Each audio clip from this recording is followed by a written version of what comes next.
number of neurofeedback interventions, including, I was probably the first one to use Z-score training, and among the first to use sLORETA training and Z-score sLORETA training.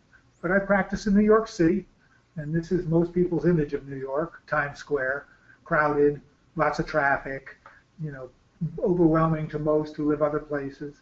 This is where I practice, on the Upper West Side of Manhattan, just outside Central Park. And if you take a look at this building right over here, this is in fact the Museum of Natural History. I practice right behind it, and it is idyllic. I am in this park every day of my life. So hopefully you all will visit me at some point and not be deterred by that first picture, but by potentially joining me in the park for lunch. Okay, so today I'm going to talk about infra-slow fluctuation, which is something that I also developed, and and how you practice it and what it entails. I think that in order to understand it fully, you need to understand typical neurofeedback, and I think you probably do since you all do it. It's focused on the voluntary control of EEG parameters, and by that I mean that you're really trying to make some small thing big or some big thing small. You're either you're enhancing something or you're inhibiting. That includes your typical EEG-driven power training, includes SMR training, Z-score training, sLORETA training, and slow cortical potential. You know, if you think about this, even in the Z-score training, where we're really trying to move Z-scores towards normal, we are trying to make something smaller very often, and we do that with thresholds. When we have a threshold, we reward it. Go ahead. Do you have a question? Okay. Slow cortical potential is a very similar thing. We try to make something, you know, more negative or more positive, or you know, that's the focus of it. Is voluntary control. On the other hand, infra-slow fluctuation training is a state discrimination training. We're not interested in making something larger or smaller in terms of the infra-slow signal. We provide information on that signal. It's literally just a display of the signal. So no direction or quantity is desired. And what we try to get the client to do is focus on reporting state change. And that's what happens when you put somebody in, when you display the ISF signal as they're in the chair. They begin to shift in state. And so what the trainer's obligation is to optimize this through a frequency band in the infra-slow. So we have a high and a low, and we move that band up and down looking for an optimized state with the client, an optimized physiological state where the client is most aware and most relaxed, or most alert and most relaxed. So once that state is identified through a frequency band, and we call it an optimized frequency, an OF, that generally is this person's optimized frequency, and it stays that way. And then we, like in all operant conditioning, we move around in the various sites, and depending on what the issues are, and depending on what our QEEGs tell us, and we have to do repetitions of this kind of training in order to promote behavioral change. All right, so what are we training? It trains the infra-slow fluctuations of alternating current, measured in microvolts, that are driven by direct current, DC fluctuations, measured in millivolts.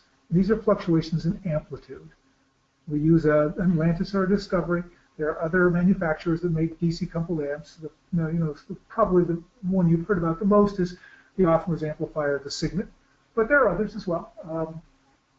We use a single-channel bipolar montage as the main part of our training. We use AGCL electrodes, silver chlorides. It's absolutely necessary that you use that in order to hold the signal steady. You can't do this kind of work with silver electrodes or with gold electrodes or tin.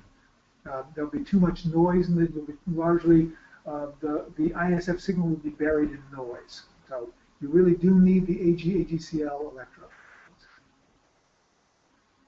For those of you who don't do bipolar training, many do of course, but some don't. And it is essentially, if you look at this lower montage here, the referential montage, you can see that we have a reference electrode and a ground electrode, And then up on top, at what is approximately Fz, we have an active electrode.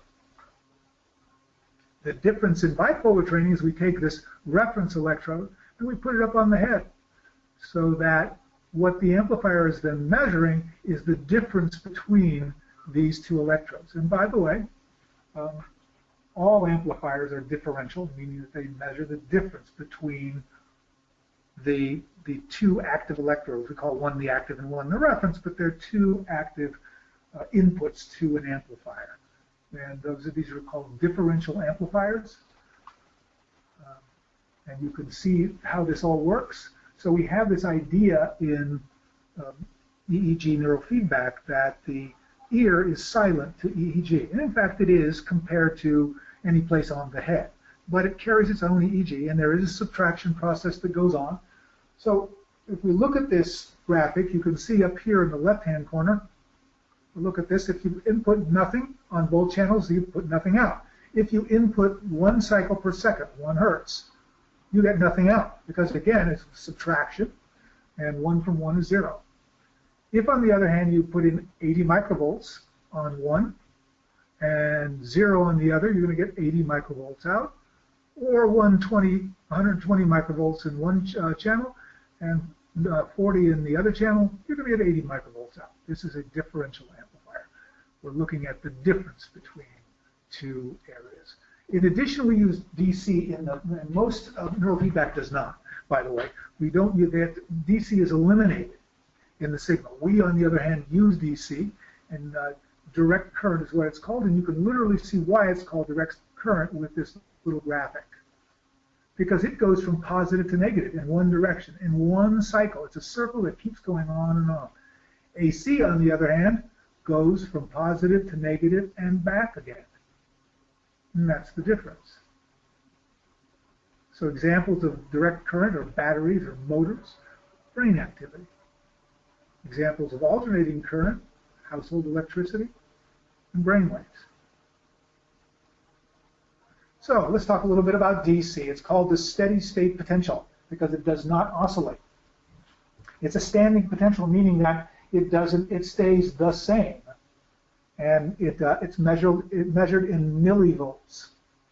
But however, this potential fluctuates up and down in voltage or amplitude. And it's these shifts that are imaged in the frequency domain in infra-slow training.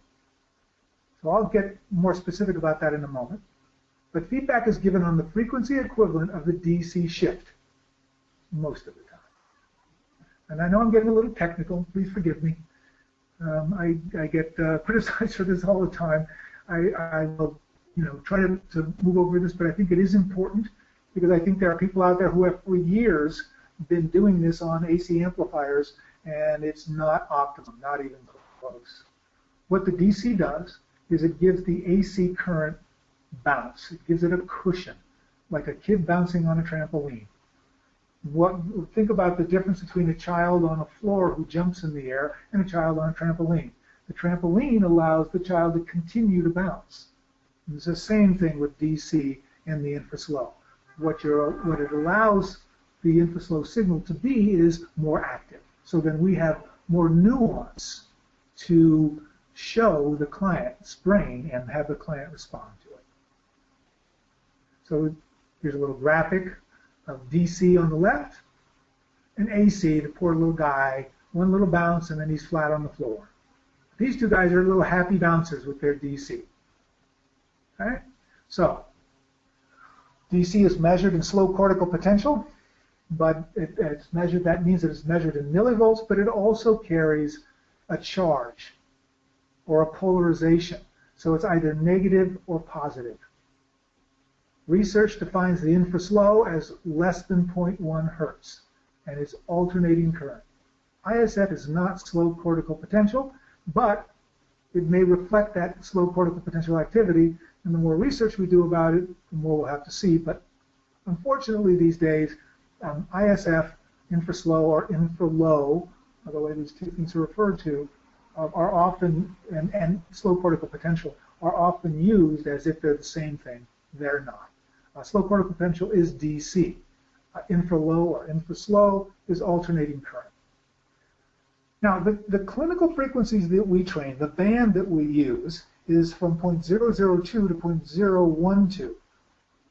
And so what we do, though, is we start our band at 0, and the bottom end of it goes from 0 to 0.002.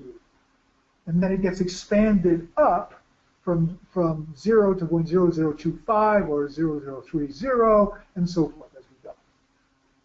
And we optimize in that band. We don't train 0.0001. That's an Autonomic frequency. That has to do with the signet, and you'll see as we move through this that we are in an entirely different universe in the infra-slow. Okay, so an AC amplifier filters and amplifies the alternating current and excludes DC. That's most neurofeedback amplifiers. DC amplifiers, they filter and amplify both. That's the Atlantis and Discovery. The Nexus is a DC coupled amplifier. There are others. But the Atlantis and the Discovery can be operated in AC only. So that's what when we're doing Z-score training or typical neurofeedback, traditional neurofeedback, that is a AC only mode in the Atlantis or the Discovery. Let me move along here. So what you have here is a graphic of the ISF amplitude above and a graphic of the DC fluctuations below. And you can see that there's a direct one-to-one correlation that very often happens, you know, I'd say the majority of the time. And then sometimes it's anti-correlated.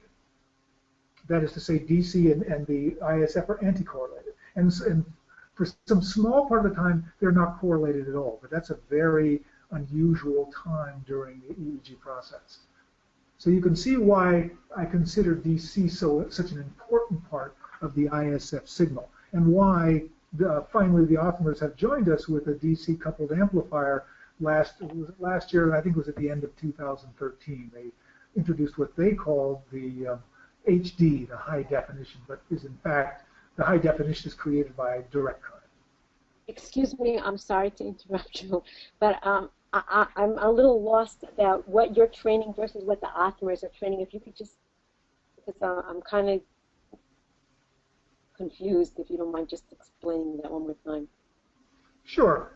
You know, it's hard for me to know what they're training, and that's why this confusion will continue to exist until they publish more clearly how they're processing that signal. So, for instance, if you look at, I have an article that was just published a couple of months ago in Neuroregulation, and it describes very specifically what I'm doing and how I'm doing it. And that'll tell you, might make it clear to you. My assumption is that they also are looking at the alternating current signal, but they claim to be training this down so low at 0.0001, and that's not something that any of our clients train at. Not one. I've been doing this since 2006. So it's been a long time. So I don't know, and the Autonomers at this point won't tell us very clearly what it is they're doing. But my assumption is that they too are training the AC signal because they recently added DC. So what I'm training is an AC signal that's driven by DC. Does that help? Okay, well, maybe you'll have something more to ask later. The typical bipolar montage is a one channel with 3 electrodes. But the problem with that, over time, is that you're only looking at and imaging the difference between 2 electrodes. So you could never tell what was happening under each electrode. And so, it could be a very small part of the difference. In fact, very often, what happens with the bipolar montage is that the 2 electrodes become more synchronous, actually. That seems to be what bipolar training does. And we know this now because we're using a 3-channel, 5-electrode array. And so it's literally the way you would hook up a 2-channel linked ears montage. One channel is a bipolar montage that we execute in software, but the other 2 physical ones are linked ear electrode channels. And it allows us to combine Z-score training and monitoring amplitude monitoring at each site, and slow cortical potential monitoring, which is really tells us a great deal about how the session is going, about how the client is responding. It's been really a dramatic improvement in how we're working. So this is one of our training screens. You can see this is a big screen here in the back, and with our Z-scores in the right corner. And you know, we have the window that shows us our fluctuations in amplitude, both of the DC and the ISF signal. And here we have our amplitudes of the infra-slow signal and also our DC millivolt amplitudes. Now you can add to this in the Atlantis or the Discovery Avatar software. Excuse me, I'm sorry. Let me just get a drink of water.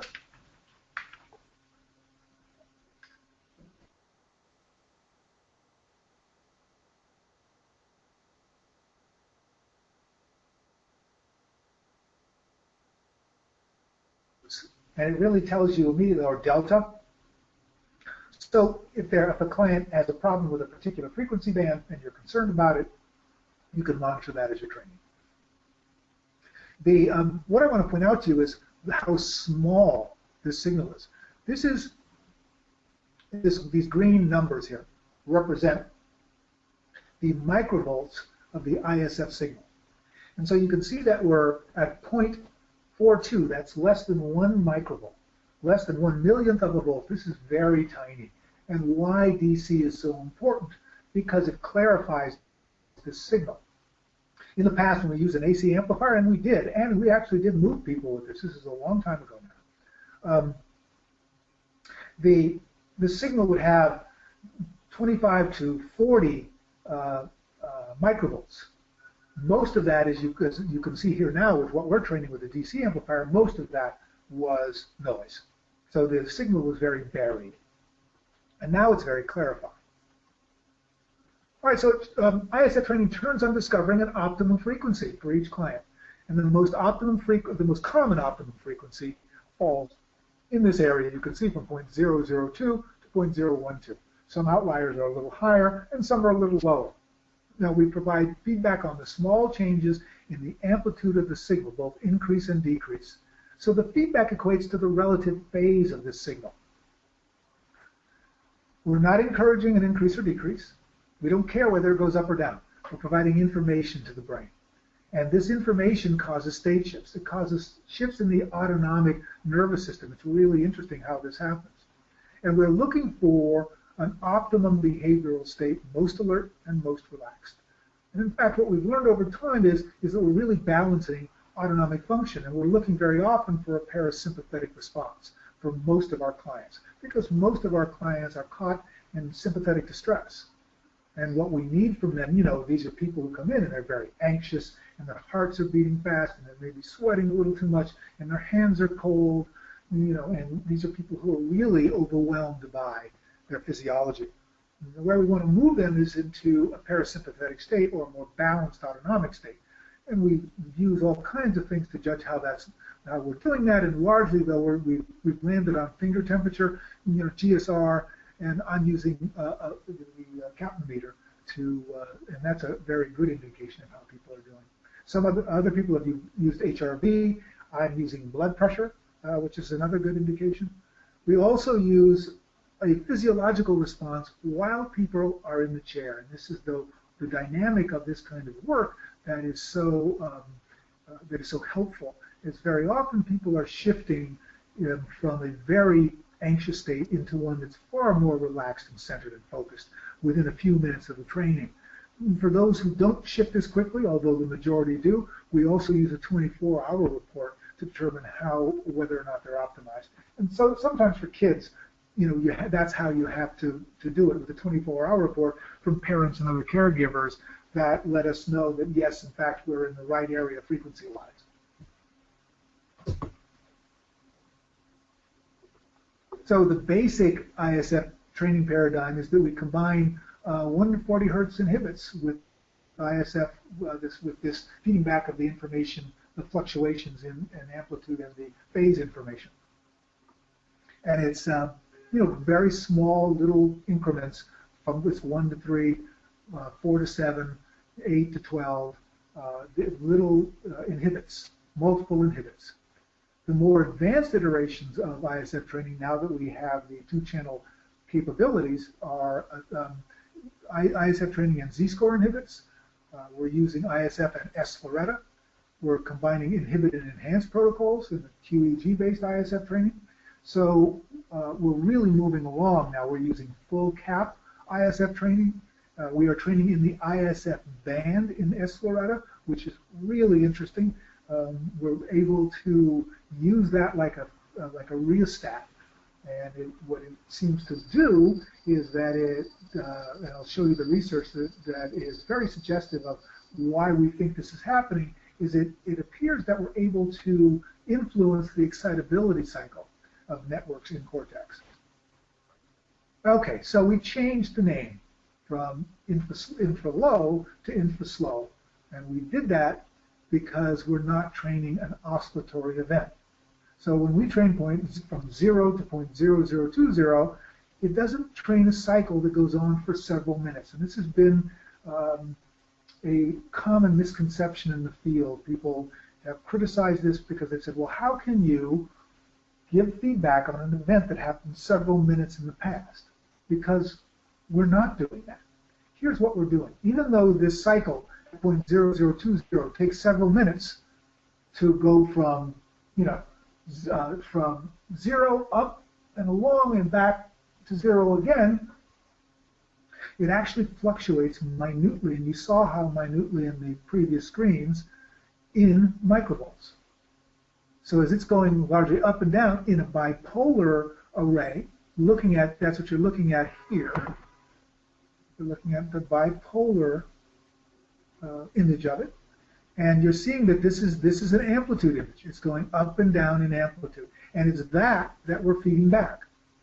Those small, little, tiny, less than 1 microvolt fluctuations of this oscillation that takes minutes. And in fact, it's hard to even call it an oscillation, which is why we call it a fluctuation. It's also consonant with the research. That's what other folks are calling it now. It is not an oscillation. It is a fluctuation. So in terms of the difference with the Othmer approach, there's no frequency equivalent. So when they talk about training at 0.0001, or they call it 0.1 millihertz or 0.2 millihertz, we're not training those areas at all.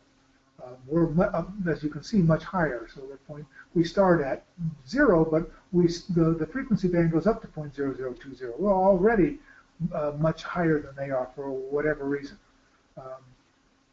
We have a larger optimizing band, another difference. We've been a DC amplifier since 2006. Okay, now let's talk a little bit about the research. How much time do we have here? Okay, we've got a little bit of time. Let's talk about the research. I want to leave you some time for questions in case you have them. But the other major criticism of ISF is as people have said, well, what creates it? Where is it? It's not part of the cortex. It doesn't, it's not coming out of neurons. It may be blood, or it may be something else. It may be some sort of artifact of the electrodes themselves. That's been another criticism. But in fact, more and more, the research is coming in and describing exactly where it's coming from. And it's actually started several years ago. Most of this research is coming out of Europe, although Hughes is someone who, John Hughes, is someone who works here in the States.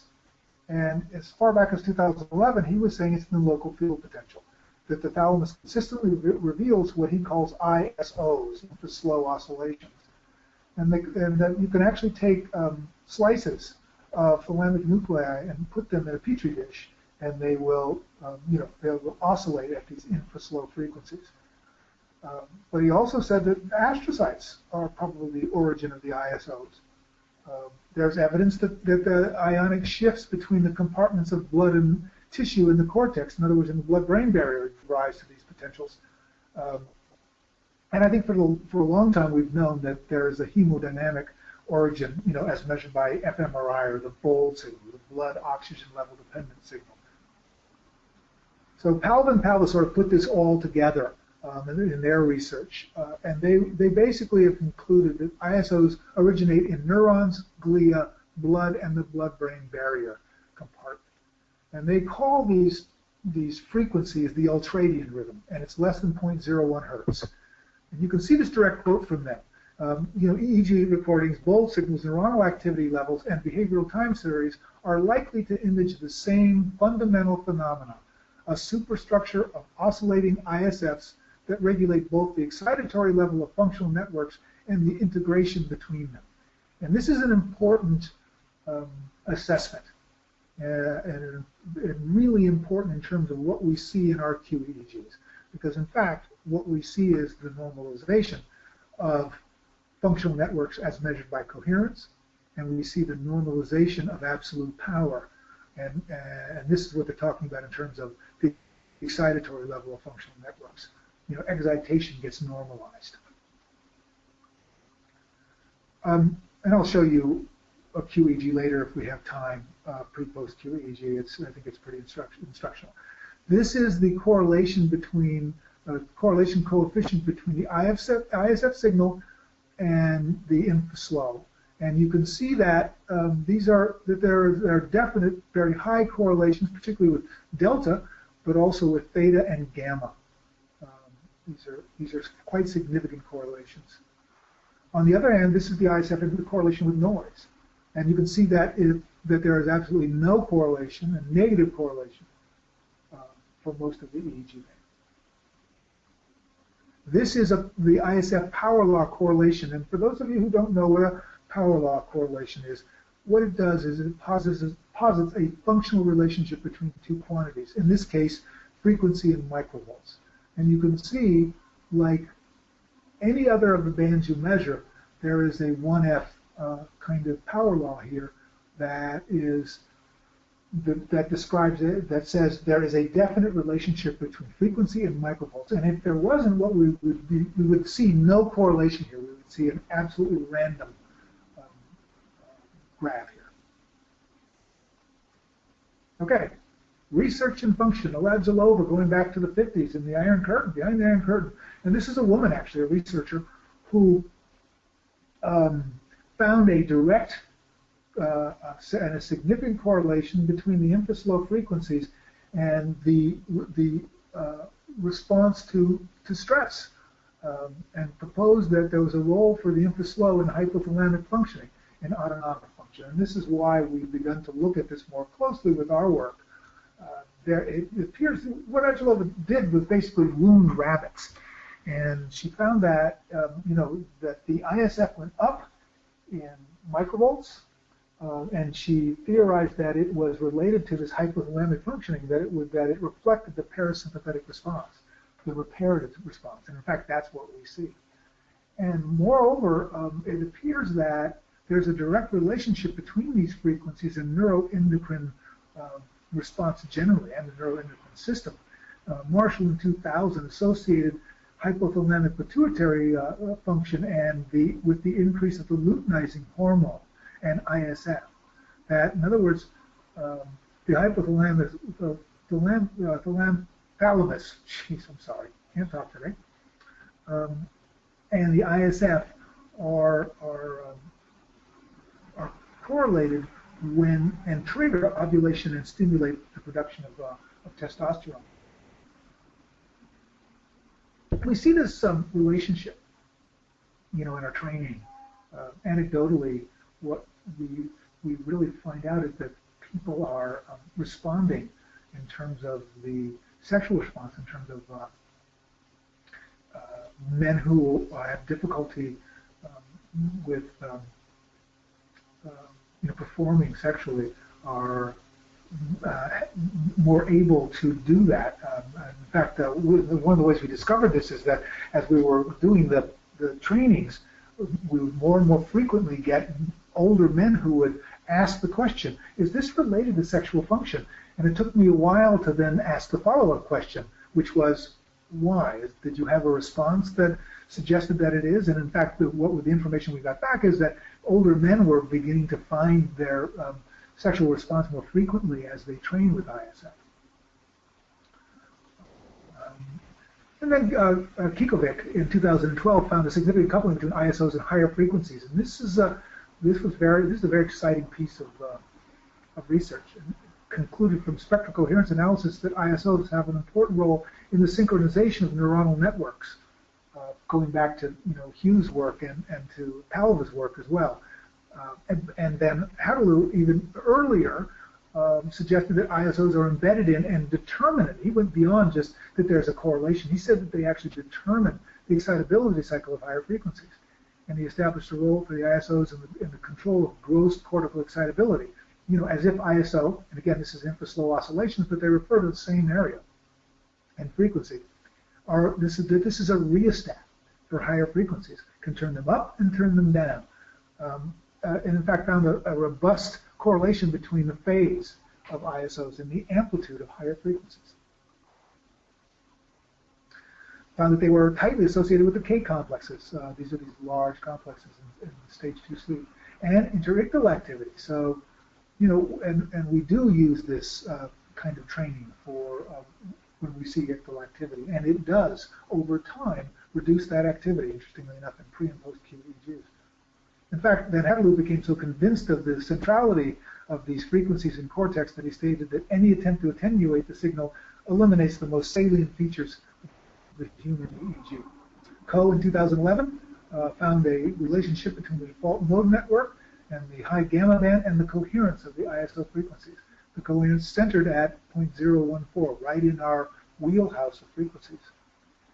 Monto in 2008, there's a strong correlation between a subject's ability to detect a sensory stimuli and the phase of the infra-slow frequency. And in fact, when it was out of phase, the infra-slow frequency, they couldn't detect these small, what were essentially pinpricks on their skin. Boyd took this even further and found that there's a more general attention reduction around the infra-slow.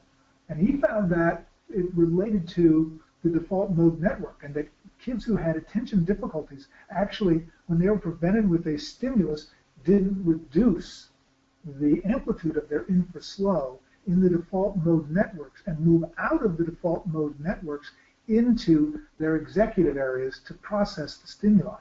So in other words, they got caught, and as we know, the default mode network is involved in, the internal kinds of processes of thinking inside, and and it involved in a maintenance of a sense of self. So it's more ruminative, more interior kinds of thinking. Although that's a bit of a generalization, that is what the default mode network does do on many occasions. And in fact, these kids did not reduce the infra-slow when presented with a stimuli, move away from that and into the frontal lobes to process the stimulus. Marina and Dong, 2012, supported Monto and Boyd's research and found that behavioral performance is correlated with ISOs. That is, in fact, that it's not just attention, but the ability to get signals correct was related to the ISO power and the phase. So one of the things that we check all the time and we're asking about all the time in this training is, how's your sleep? And we're looking for this to affect sleep positively. And you can see here that the ISO becomes prominent during sleep. And Piccioni here in 2011 found that the ISOs organize a broad dissociation of cortical and subcortical activities. We look down and we see that there are positive correlations between the cerebellum and the thalamus, and that what it did is it suggested a role in the organization of sleep-dependent neuroplasticity processes generally, but more specifically that what it was helping was episodic memory, that this was the mechanism that allowed people to participate in some kind of learning process, go to sleep, and consolidate that learning process. So you can see how this could be very important in the training of kids with attention disorders, but also kids with a learning disability. And that's what we're finding in our case reports, is that in fact, the kids with reading problems and the kids that are on the, having their problems with ADHD are very helped by this kind of training. So our case reports are reflecting improved sleep, improved memory. This works very well with migraines. I'm a migrainer.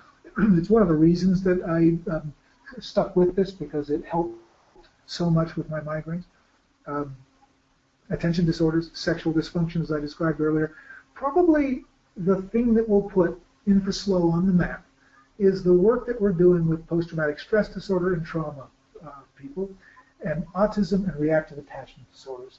If there's anything that shows any one or any several clinical profiles that show dramatic improvement with the work that we do, it's these three: PTSD, autism, and reactive attachment disorders. And frankly, any affective disorder that's driven by anxiety.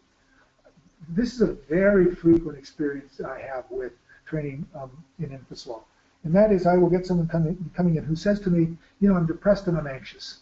And in the first session, most of the time, generally, I'll reduce their anxiety to 1 or none on a scale of 0 to 10. And then they'll come back in and start talking to me about the depression and about, oh, forgive me.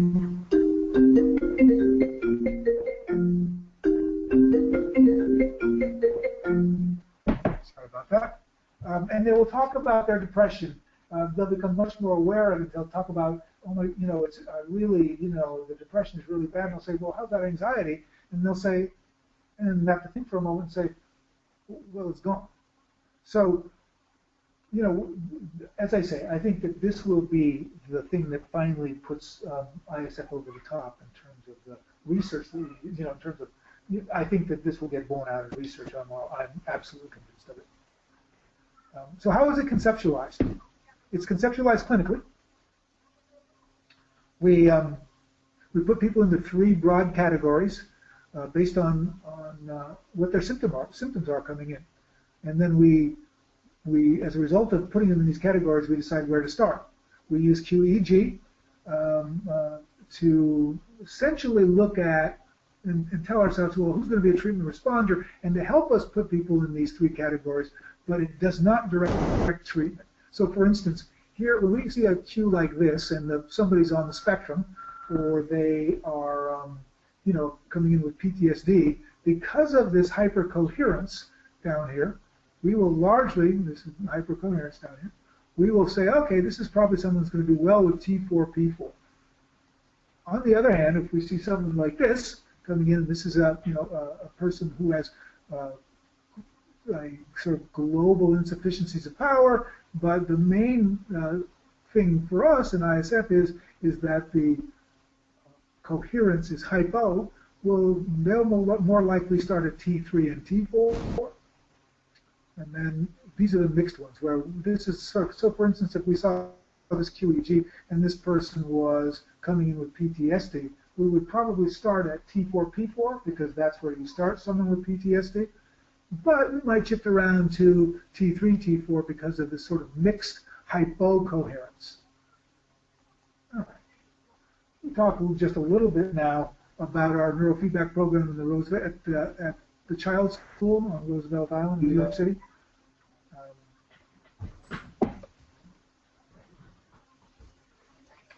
They have a multidisciplinary approach, and they included us as a neurofeedback program. You know, it has an 8-to-1-to-1 student-to-teacher assistant ratio. So it's really a special needs school. This was our staff. At the time, we had a researcher, and we had 2 clinicians, both John and Jason, and myself. I directed the treatment. 17 students were enrolled, 6 to 15 years of age, and we had 2 broad groups. Pervasive developmental disorders, and you know, for those of you who do training in autism, you know that this has been collapsed into one broad autism diagnosis.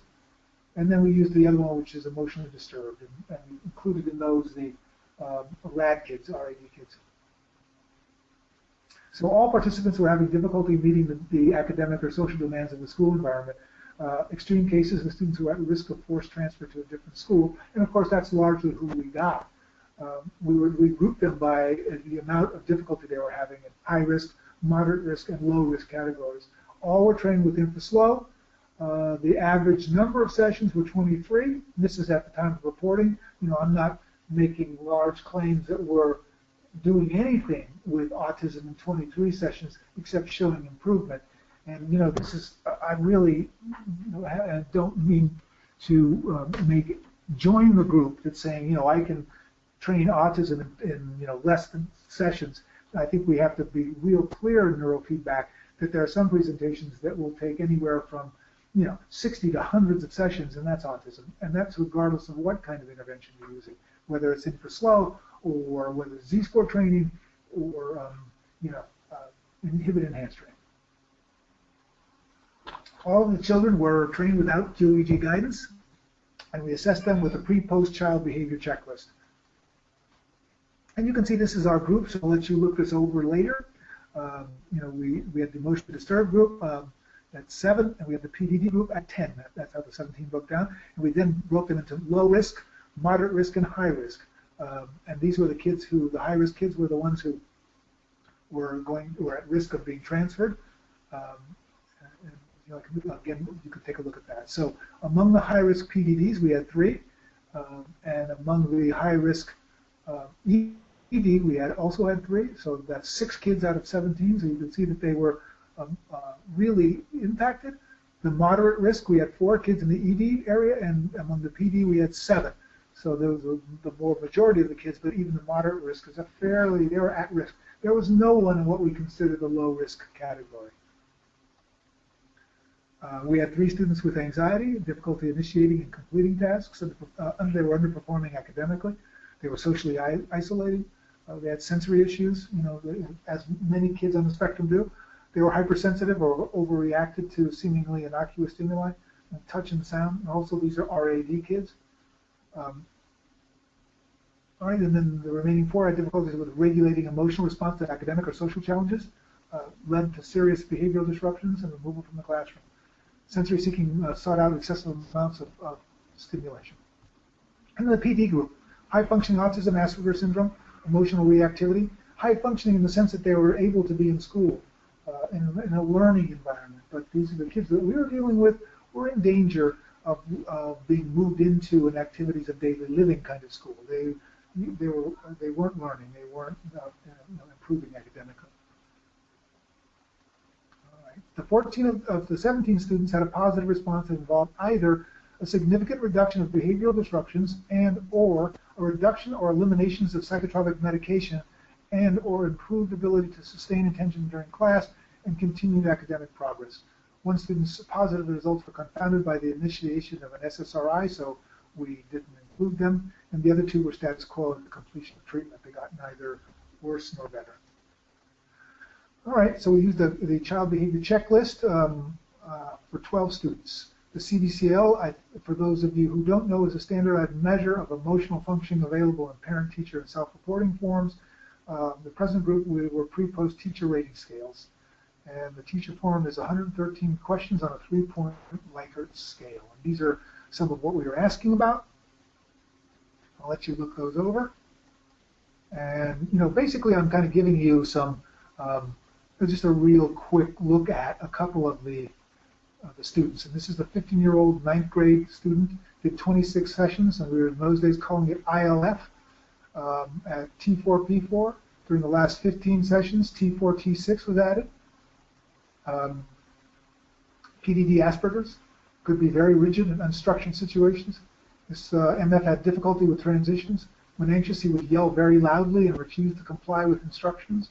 He had above average intelligence and average academic skills, but you can see that, and he was doing all these things, he was really having trouble in the classroom. He's now much calmer and better with transitions. He still has his moments, and he still does some outbursts at the end of 23 sessions, but they're less and less severe. And his teachers were saying at the end of the 23 sessions, we don't think we'll have to move him out of the classroom. Okay, here's MD. This is a 12-year-old 7th grader. Did 26 sessions as well, started at T3, T4, and then T3, F3 were added. Had a severe affective disorder. This is one of our RAD kids. Extremely depressed and anxious. Cried daily. He became really aggressive towards himself and objects. He would beat the objects, destroy things. He had average academic skills and very little confidence, but was compliant with the homework. He showed slow, steady progress with many blips along the way. He stopped directing his anger outward at others, however, and he's completely compliant now and beginning to make again academic and developmental gains. He was another one who was in danger of being transferred into an ADL classroom situation, and he is now still doing well actually. This has been, and this is now 5 years later. We've done some follow-up with these kids. I don't want to report on that here, but we will report on it. Here's the CBCL results for 11 of 12 students. You can see that there was significant improvement, statistically significant improvement for most of the kids. Here's the average, the big fat line, and here's the two that showed moderate, and here's the dramatic improvements. Here are the kids that were more vertically inclined. So that's my presentation for today. That's a lot of information in a short period of time. I'm sorry for how consolidated that was. I'm hoping you have some questions, and for the few minutes that are left, we can discuss things.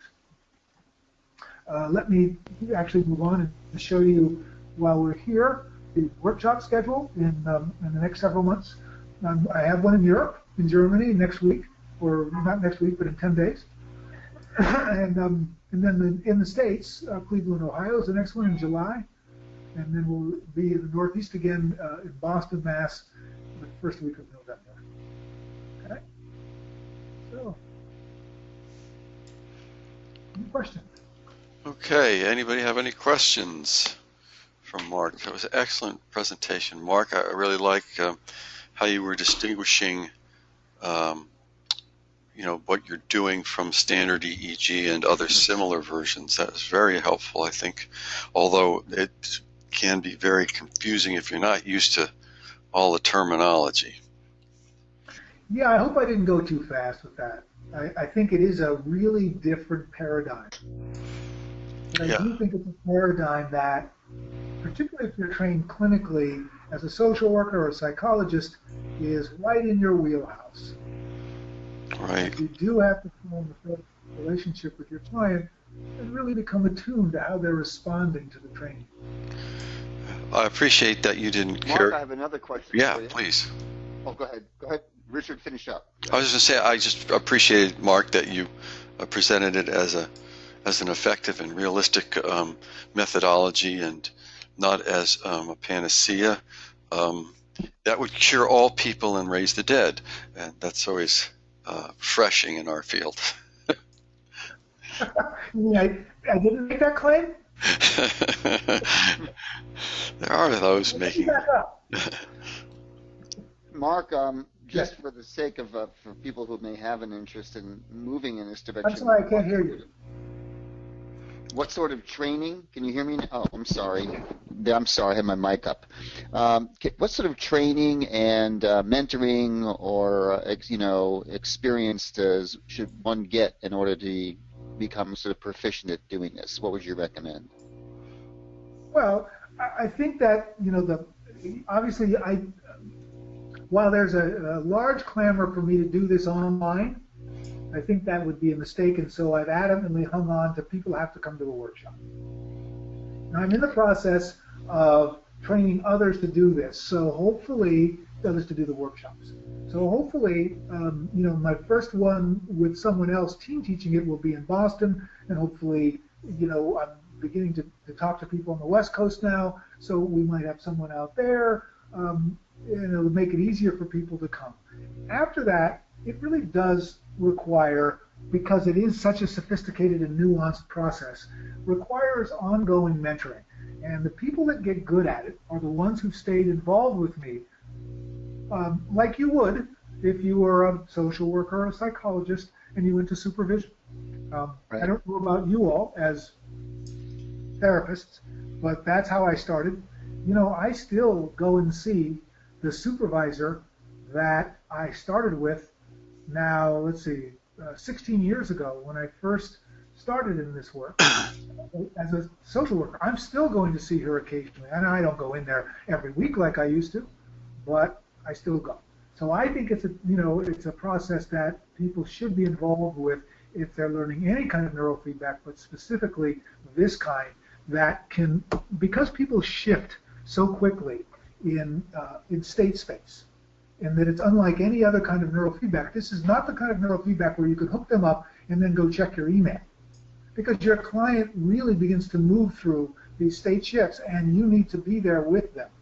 And so for some, just the holding process of a supervisory or mentoring relationship is really important. because as a practitioner, the thing that you need to be able to do is manage your own anxiety as people are shifting with you in that state space. And I think that really then gives you an ability to identify what's happening with your client separate from your own reaction to their reaction. So I think that's why this is such a more important process than for other forms of neurofeedback. Great. That was good. Thank you. What's neat is you're also integrating this, Mark, with Z-score and QEEG, which is so nice. I thought that was cool. Those maps you showed up, how you're using QEEG to help you make a decision on locations and protocols. I don't think many of us have seen much information on that. For me, it was very enlightening to see how far you'd come with that. Yeah, it's really coming, and more and more. I think that what we don't quite understand is what's most important for us to look at in ISF in terms of QEEG. But it's getting, as I look at more and more pre and post maps, and as more and more people, as I train more and more people who use QEEG and they're doing pre and post maps, it's getting clearer what changes, and so clearer what we need to focus on. And really, I have to say, Richard, and you're a QEEG guy from way back, this is the best coherence training that I do. I just absolutely pre and post. It amazes me how normalized coherence gets with people who train with ISF. That's great. Also, I'd like to mention too, to remind everybody that this is something you can do basically like where Mark started out, with 2- and 4-channel amplifiers using BrainMaster, because it's a DC amp, right, Mark? It is, exactly. So it is literally a very cheap way of doing neurofeedback that is, really does move people. It's part of why, I got to tell you, this is actually in some ways more popular in Europe and more popular in Asia than it is here. So I'm traveling extensively in those areas all the time now. And I think that's in large part because of the economic difference. I mean, here now, in order to do the kind of work that we're doing, at least with sLORETA and QEEG training, the cost of it is not insignificant. Whereas it's much, much cheaper to do this with a 2-channel Atlantis and a couple of electrodes, and that's literally all you need. Yeah, so people who already have equipment can go to your workshops without buying $8,000 or $10,000 worth of new equipment and begin to get introduced to another method of neurofeedback that maybe could add to their toolbox. Yes, indeed, and they need a license from me. And that's it. $150 license, unlocks the software, and that's it. Right. That's pretty good. Yeah, it's a bargain. So I'm hoping that bargain, will entice you one of these days as well. Yes, it will. Definitely. I'm watching you. Okay. All right. Any other questions that we have before we call it a day? Seems like it was pretty thorough. Well, that was great, Mark. Yeah, thank you, Mark, so much for taking your time. We know you're a busy guy, and certainly appreciate your coming and spending some time with us. Thank you very much. I appreciate it. Thanks. All right. Have a great weekend, everybody, and we'll get together again for Neuro at Night on Monday night. Okie doke. For more. Take care. Bye, everybody. Bye-bye. Bye. Thanks, Mark. Bye-bye. Bye.